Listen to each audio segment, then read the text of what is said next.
वाशरमीन का बेवकूफ गधा। एक दफा एक धोबी था जिसके पास एक कुत्ता और एक गधा था। धोबी इन दोनों से प्यार करता था, लेकिन हर शाम वो अपने कुत्ते के साथ खेलता। ये देखकर गधा हैरान हुआ कि वो अपने मालिक का पसंदीदा क्यों नहीं है, हालांकि वो अपनी पीठ पर भारी भरकम बोझ उठाए हुए है। एक दिन गधे ने कुत्ते को देखा।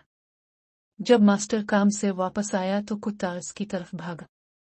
फिर उसने भौंक कर दम हिलाया। मास्टर ने इसे प्यार से थपकी दी। गधे ने अपने मालिक की मोहब्बत हासिल करने के लिए ऐसा ही करने का फैसला किया।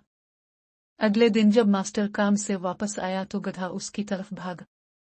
मास्टर डर गया। फिर गधे ने जोर जोर से बुरे करना शुरू कर दिए और दम हिलाने लगा। आका ने सोचा, गधा पागल हो गया है।